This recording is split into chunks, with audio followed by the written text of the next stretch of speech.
Hi, guys. All right, last panel of the day. I always love when I open the show and I end the show, so that's always a good day.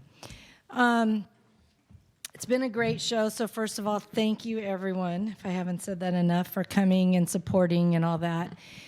And, you know, we've had great panels and great speakers, and it's interesting because, you know how it is. It's like my panel and I were talking, and when you go into these talks and you listen, sometimes your questions get answered, and sometimes they don't.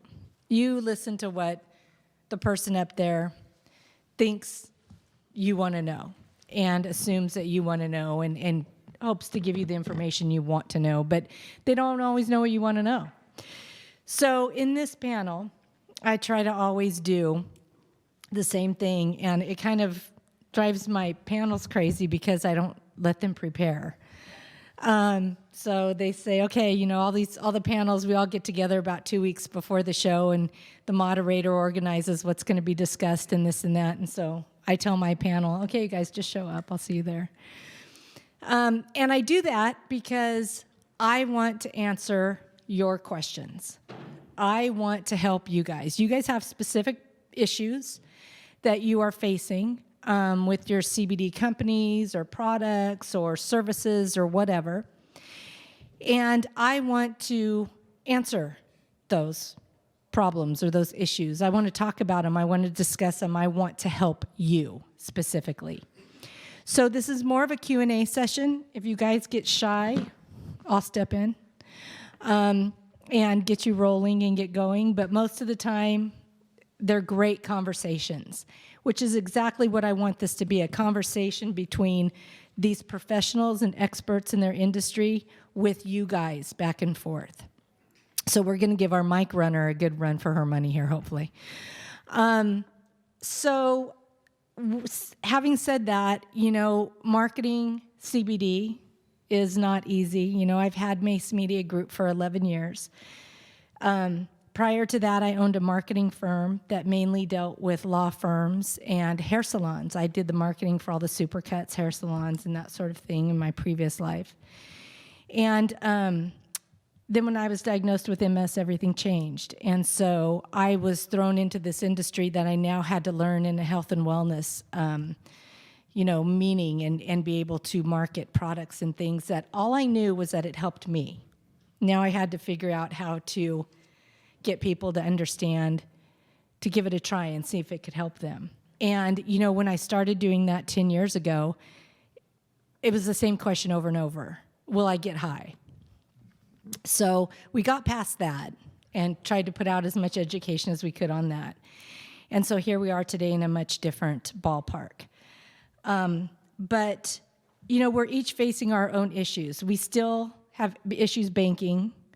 We still have issues advertising on Google, Facebook. How many of us have had an account shut down on social media? Crazy, right?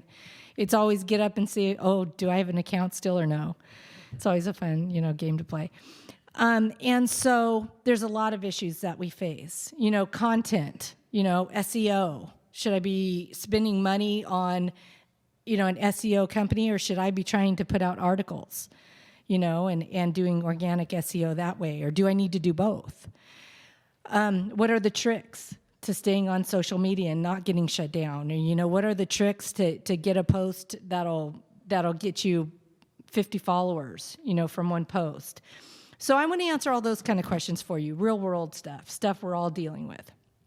And so with that said, I will let my panel introduce themselves, and we'll just go quickly and kind of let them tell you what their forte is as far as a marketing curve goes. So we will start with you, Ryan. Yeah, I'm Ryan Alio. I'm Vice President of Sales and Business Development for a company named Zuri. We're located just west of Cleveland, Ohio. We're a manufacturer of end consumer products about 70 or so SKUs. In a previous life, I spent 20 years in medical devices, in sales as well as marketing. Been in the CBD space for about 6 years at this point in time. My name is David Hyde. I've been doing about 3 years of marketing in the cannabis or hemp industry. I started out with Extract Lab, which is a United Science brand of supercritical CO2 extractors. Over the last year, I worked for Two Buds, which is a full vertical company out in just south of Boston in Massachusetts. So just writing SOPs, grow SOPs, extraction SOPs, security SOPs, things like that. Also help set up an inbound marketing system so I can field any questions on that. Hi everyone, Casey Howard here. I'm head of marketing for a national engineering firm that also happens to dabble in the cannabis industry. I've got over 15 years of marketing experience in a variety of industries, but specifically in 2020, I launched 2 cannabis brands.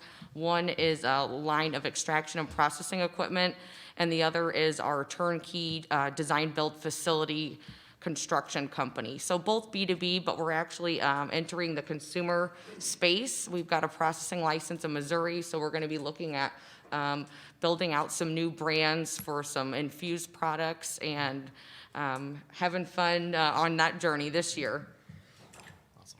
Awesome. Luke Costello, I'm with Mach Technologies. I'm our regional sales manager and handle project management, sales, marketing, new product launches, really everything from a grassroots level. So we've been doing American manufacturing, vertically integrated for about 87 years now across five other industries before we got into the hemp and cannabis arena a couple of years back. So big picture experience, but also obviously navigating this arena.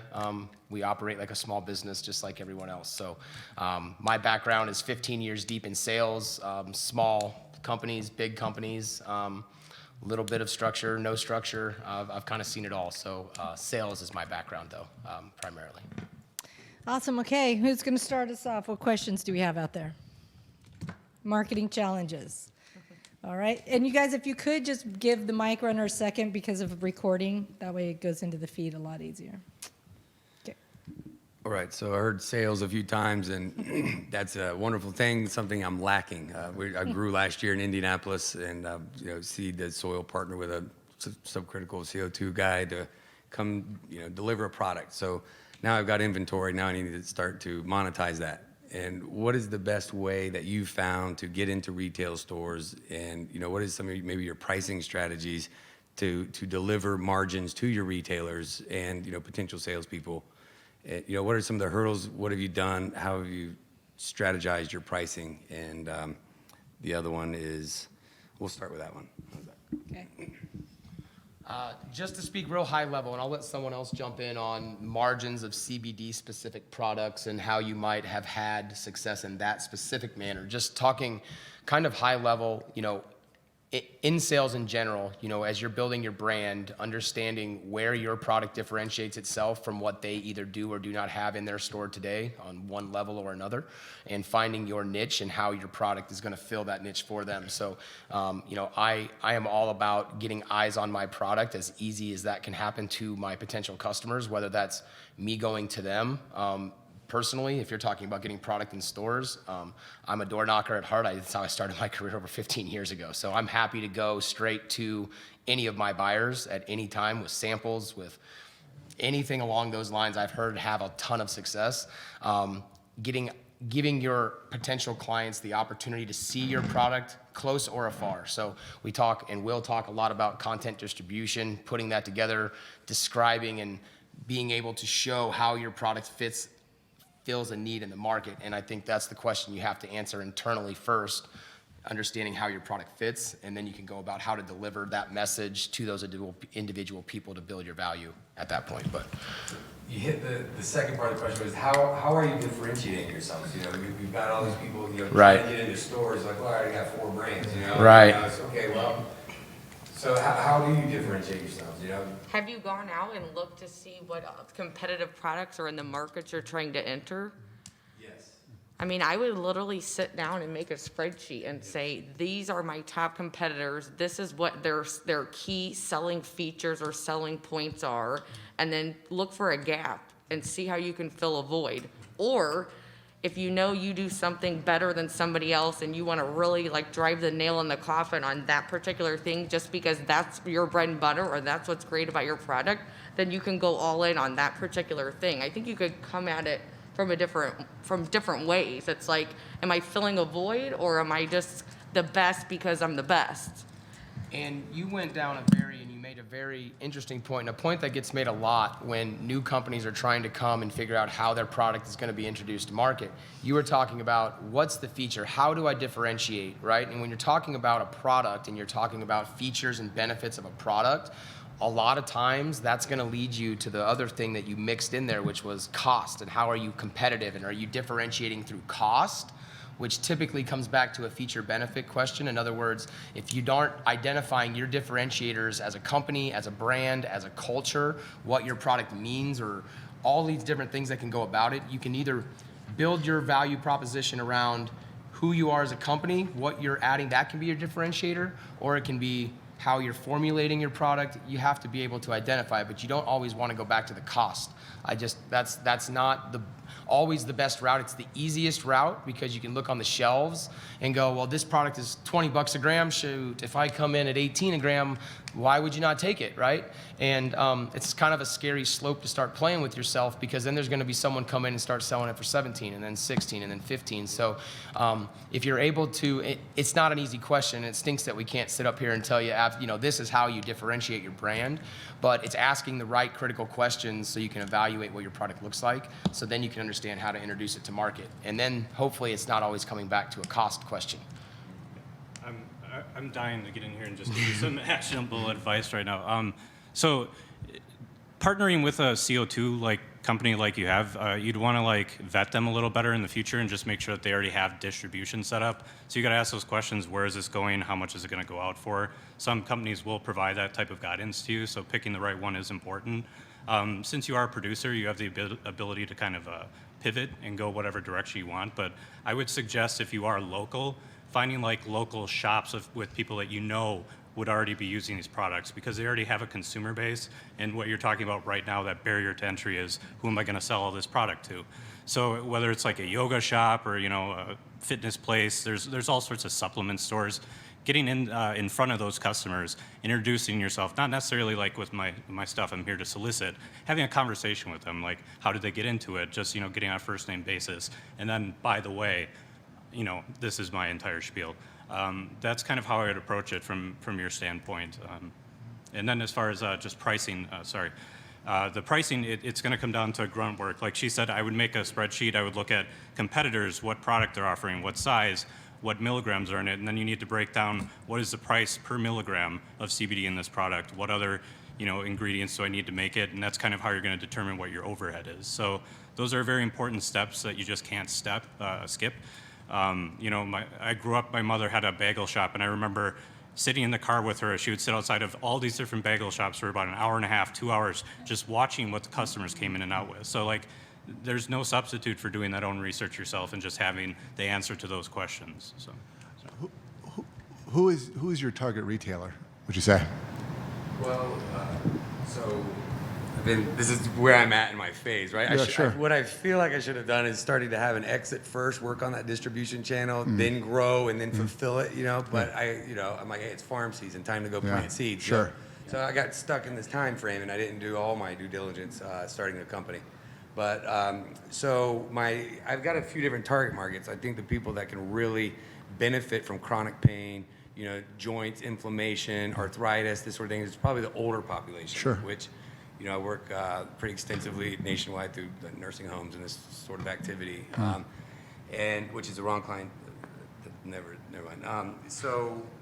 That is one of my segments that I want to approach. And then you got Delta 8, right? Yeah. It's a totally different demographic of a person that you want to work with. But, as someone that is in the middle of, this is absolutely perfect for me and probably everybody in here, but I'm having a real hard time letting people know that we exist, right? So you got to get into some PR campaign, right? You got to go hire this. You got to get into some type of a writings, these professional magazines, which, by the way, if anybody's a writer, I would love to talk to you about to get some of this press, because that's needed, How do you do that when you're limited on Google, Facebook, Instagram without create a second page, a landing, and take CBD out, whatever. But, so what are some of these ways to actually penetrate and target a market? Because no one's allowing you to advertise. You can still build a community on social media without doing paid advertising is what you're not allowed to do, but you can post content. You want to build the community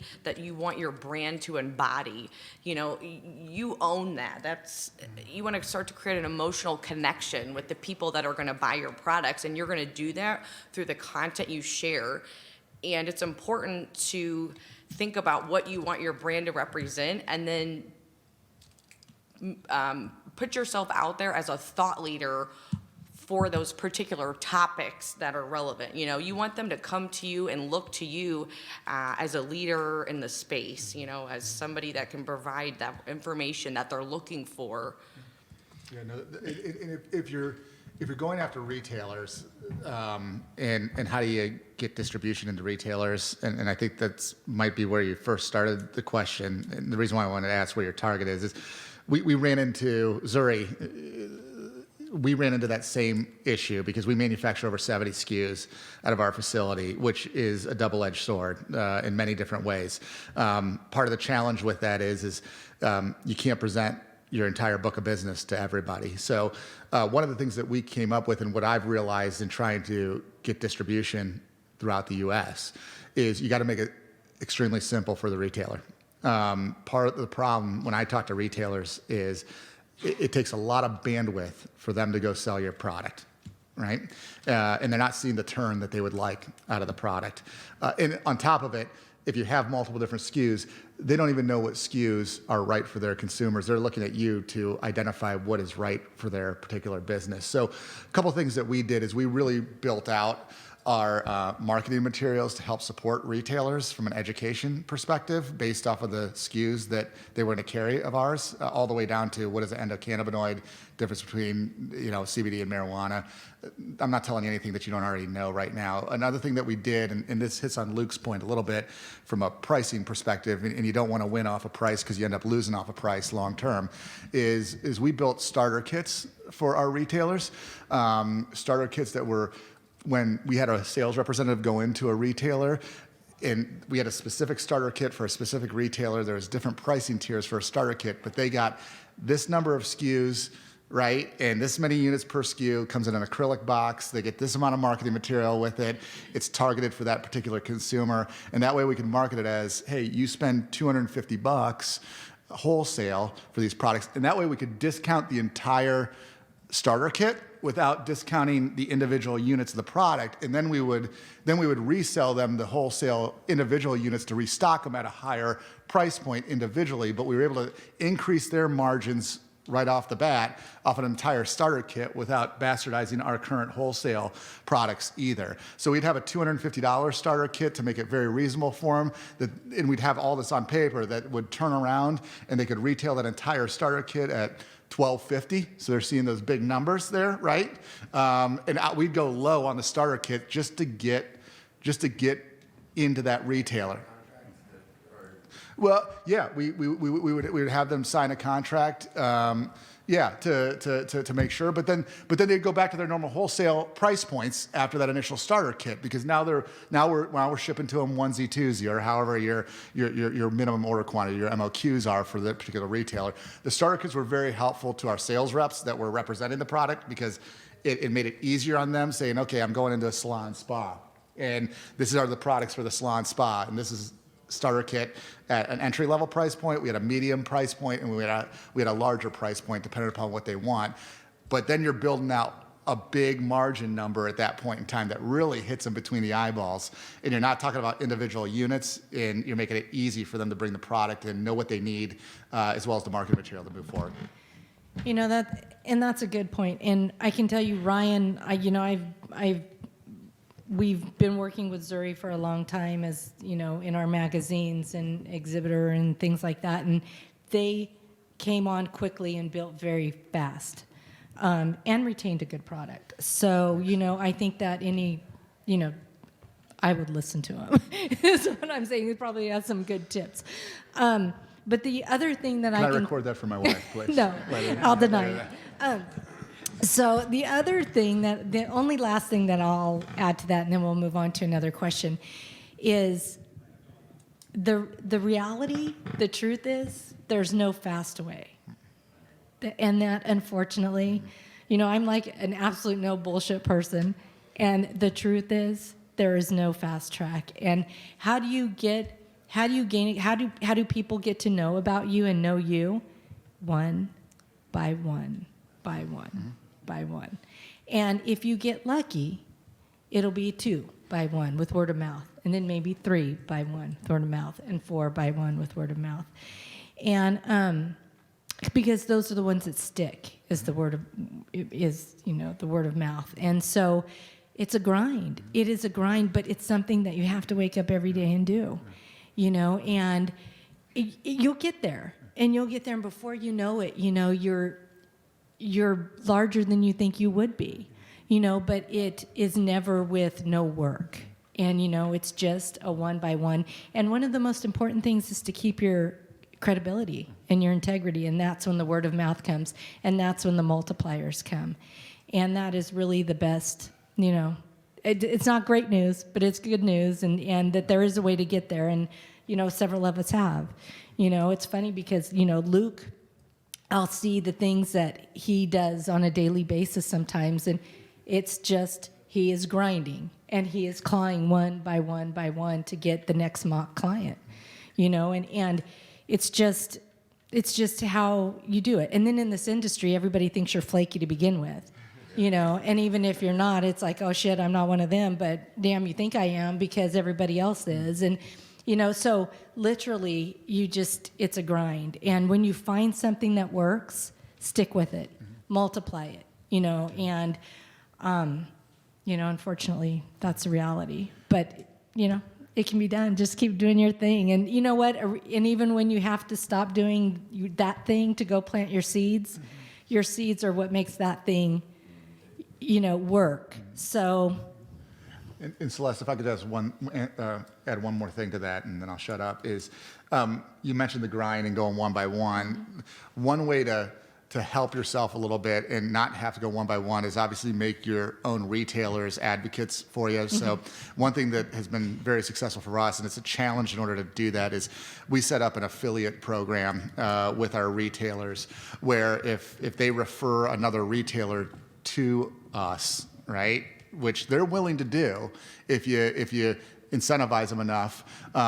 What we'll do for our affiliates, and they refer another retailer to us, is we will calculate on a monthly basis how much revenue has been generated by the referral retailer, and we will provide a 20% credit to that retailer for purchasing our products in the future. And we condense the time frame where they have to use it within that month, so it's a use or lose it type of a thing, so it doesn't just accumulate month over month. It goes back to $0, but then it also allows you to introduce some new products that they might not have on the shelf because they can use that 20% credit towards something new. You can obviously incentivize them to do something like that, and then you have your retailers being an advocate for you, recommending you when they're at other shows and conferences, things like that, and it spreads out your voice without you having to be everywhere all at once. Okay, next question. Okay, you guys are being shy now.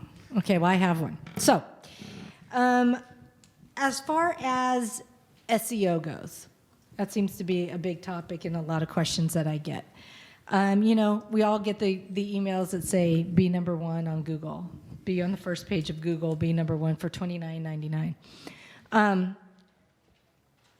That doesn't work, so you guys know. So SEO, you can spend a lot of money on it. You can spend a ton of money on it. Or you can try to go an organic route with yourself, and do it yourself and just try to make it organically work for you. So my question to the panelists is, if I want to do my own SEO, then what are the best steps to make that work? I mean, obviously it's a lot of work to get to page 1 in Google or first on Google or whatever, but what are some of the tips and tricks with SEO that I can use so that when somebody types in, Indiana's CBD store, or Indianapolis CBD store, I'm coming up.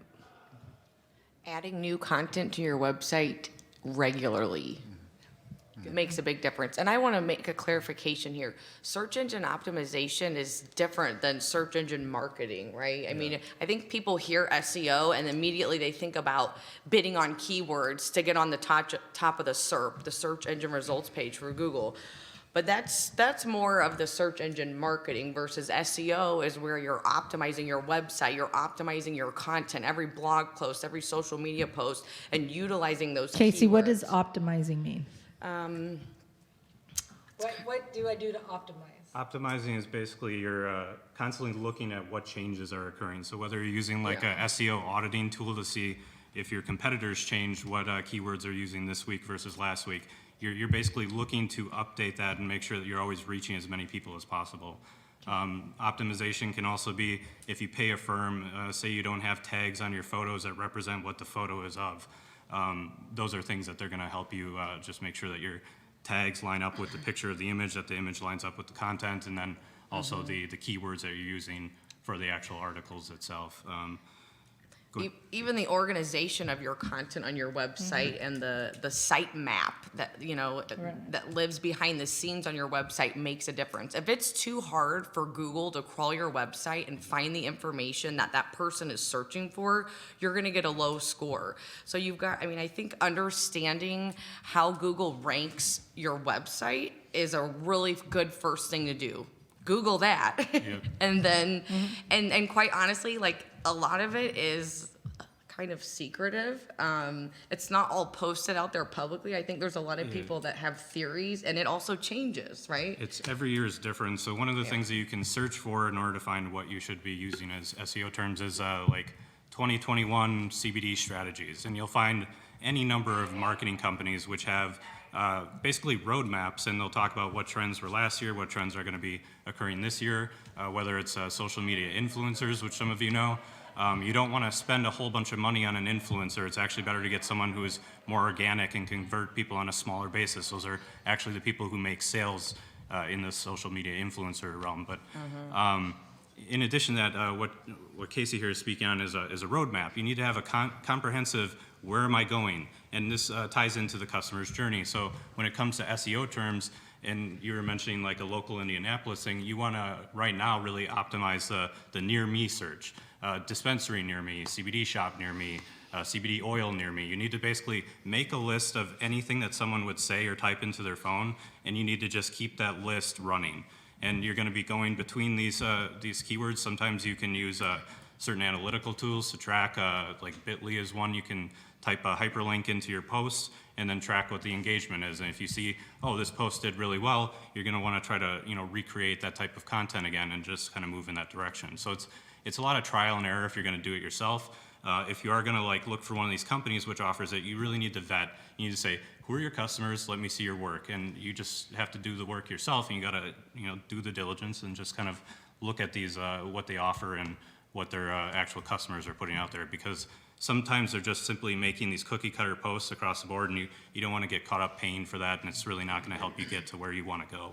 And I would also make sure to ask any vendor you're looking to work with, do you have experience with cannabis and hemp? Because it is a very specific challenges there. I mean, we are running Google campaigns and using words that are not allowed by Google, but you can still do it if you do it creatively. But, I think it's worth asking them. If they don't have experience, they're not going to do as good as the next guy, so. And there's plenty of good examples of that marketing already. If you think about alcohol commercials, you can't see anyone actually consume alcohol in the commercial. You just got to look at established industries and what they've done to kind of circumnavigate their own restrictions, and you can start to kind of get a feel of what you should do. Like lifestyle is something that you were actually speaking on. I'm a big fan of that, as opposed to technically saying this is going to help you sleep better, or this is going to cure your anxiety.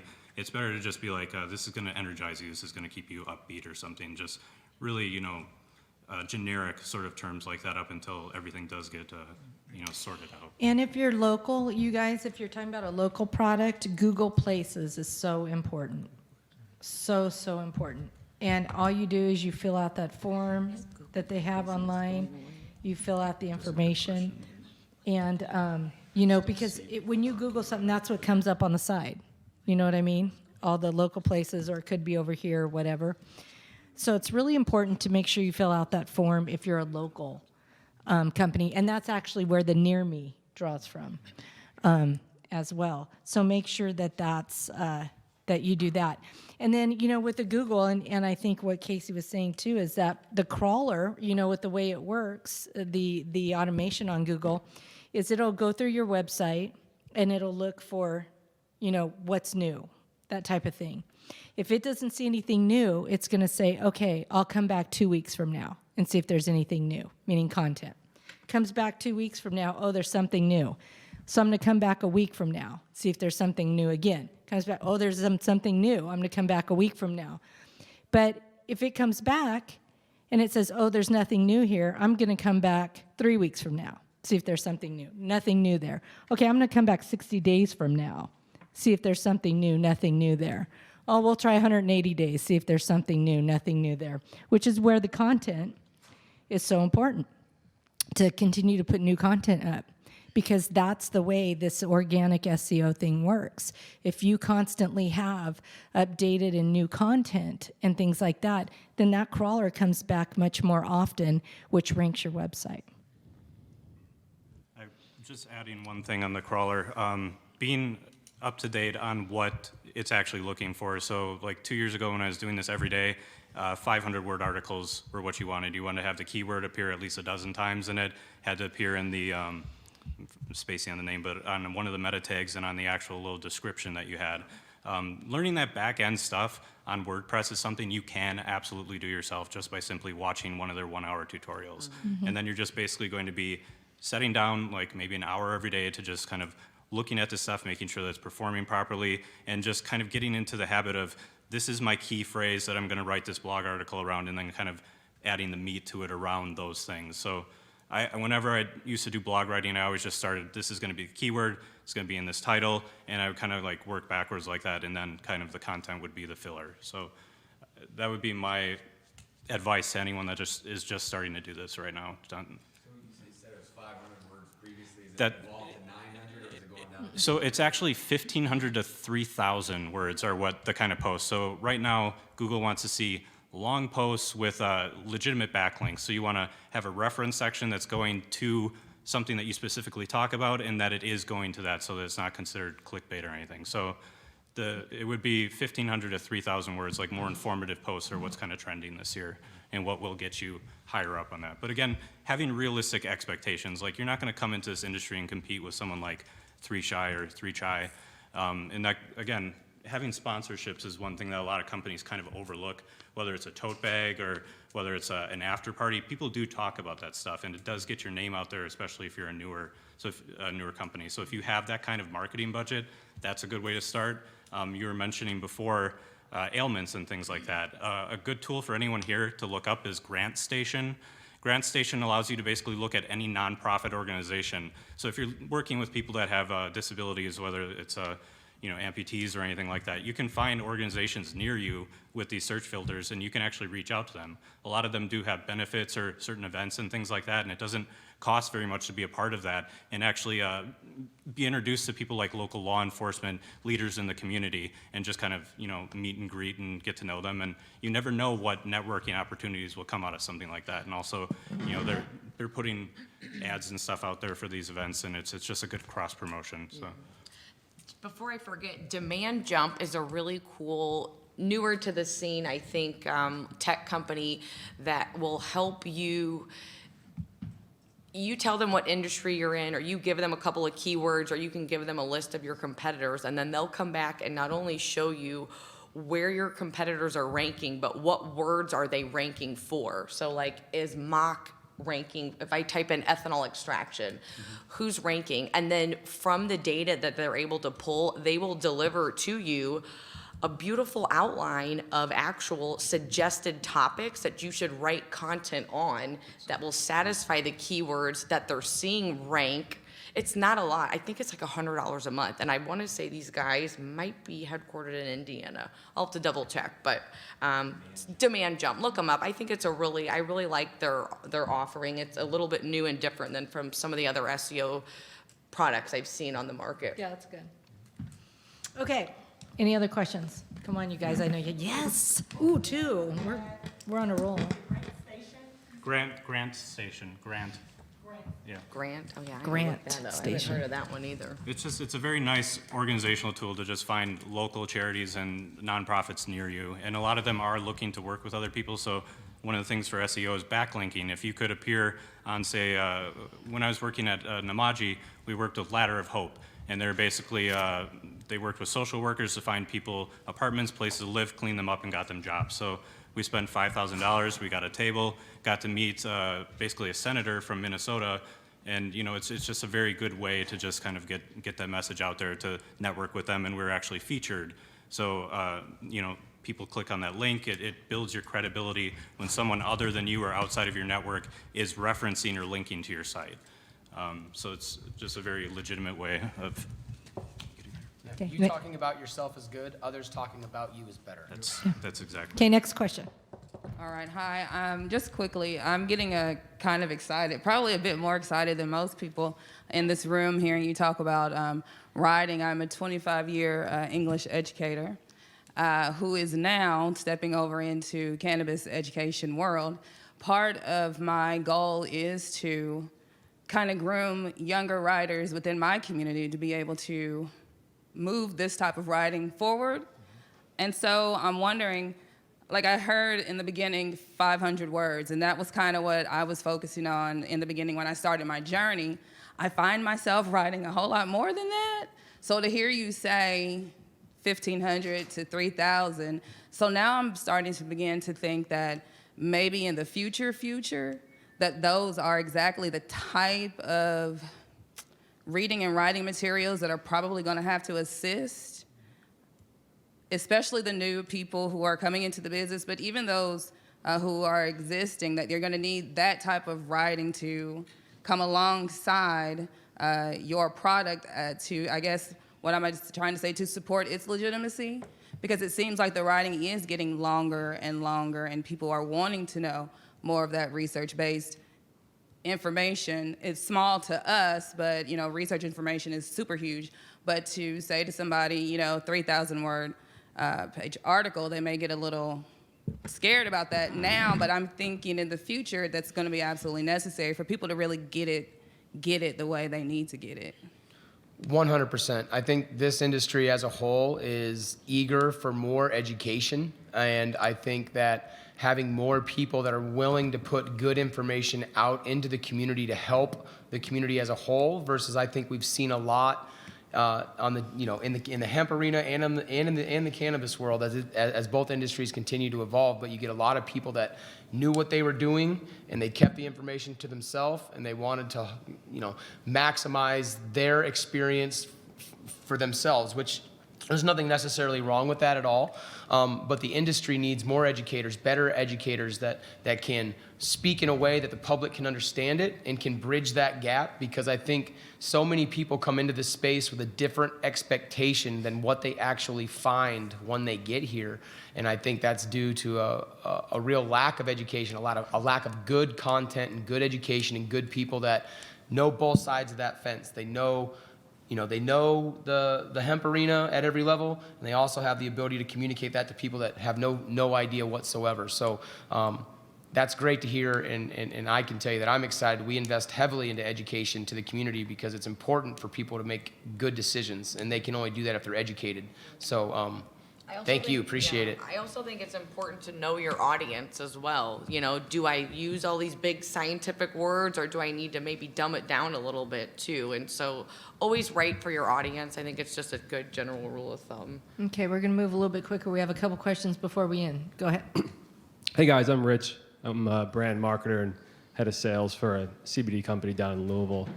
And we started affiliate marketing, not on the B2B side, but basically on the B2C side. Have had great success. And I'm just debating, do I double down on a full service agency? And if you guys have experience with working with a full service affiliate agency, what's been your experience? I 100% love affiliate. Unfortunately, I have not been able to invest as much money in that as I would like to, so I don't have enough data to give you any good examples, but Yeah, I love that affiliate I- marketing. I can help you out a little bit with a full service, full service type of a consulting company. We worked with some former Procter & Gamble folks out of Cincinnati, Ohio, kind of in your neck of the woods there, that built some pretty big brands, and also are working with some CBD brands as well right now. But this consulting firm has worked with folks like Wilson, some other more organic type foods manufacturers as well, and now working with CBD brands. I could pass on their information to you. I can tell you this right now, it's not cheap. It's extremely expensive. I'm a big advocate though, and you're further along in your life cycle of your company, it sounds like, but 3 months. Okay, no, then that's perfect, because I'm a big advocate of working with consultants right off the bat that can help you identify who your consumer is, and really make sure that your entire branding strategy as you launch targets that particular consumer. It's fool's gold to think that you're going to launch a brand and you're going to be able to target everybody from 25 to 65 years old. You're going to get crushed if you go that route. You got to identify who your target consumer is, make it very specialized and niche, and drive that home each and every day. I'll pass on their information to you after this. So, Okay, next question. Okay, great, thanks. Appreciate all your insights. It's awesome.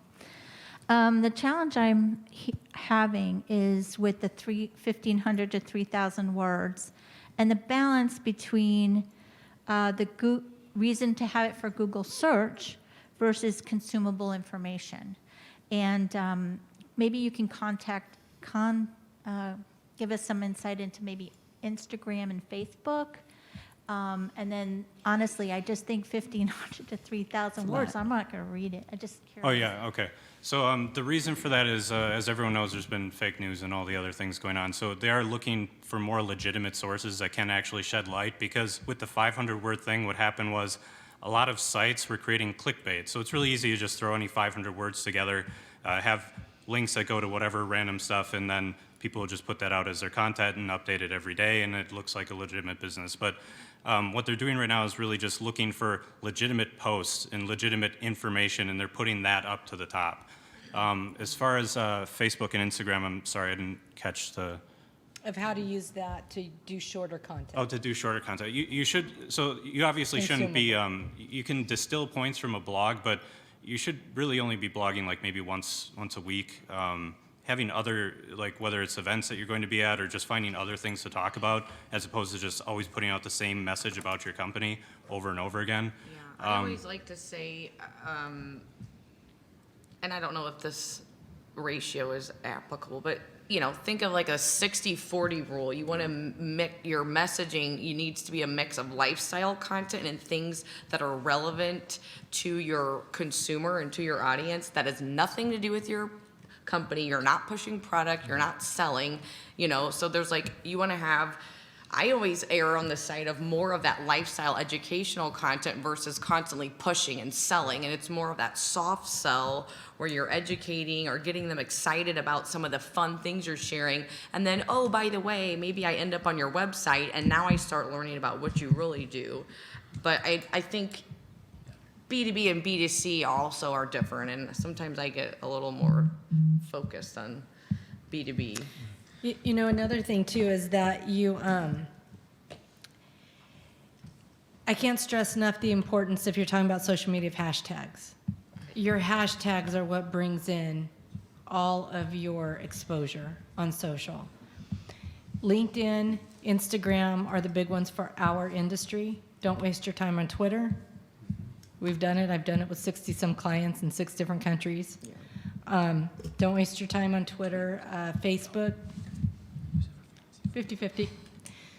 Put your effort into pick one is the best strategy, and put 80% of your effort there. And the best ones, growers, if you're doing something that is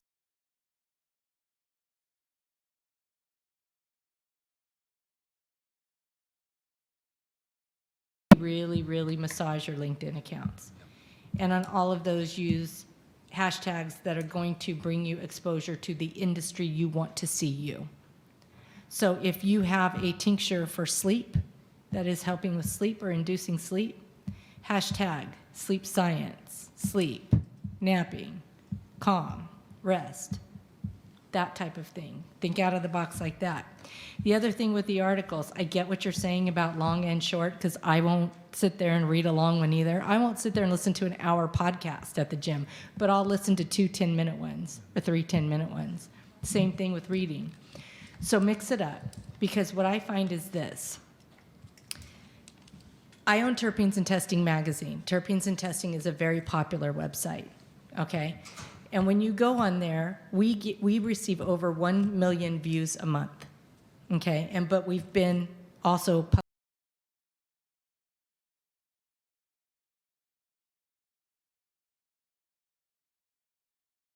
like you were saying, they know we're a credible site. So now not only our long articles are pulled in, but our short ones are too, because they know we're a credible site. So work towards that content, the longer content, to establish a credible site, and then your short content will be consumed as well and be ranked as well. So yeah, don't overlook that. Just a quick Yeah. you had mentioned references in the 1,500 to 3,000 words. Yeah. So That was you, Dave. having a reference section is important. That's I'm something- just going to repeat for the, Okay. having a reference section in the 1,500 to 3,000 words is important.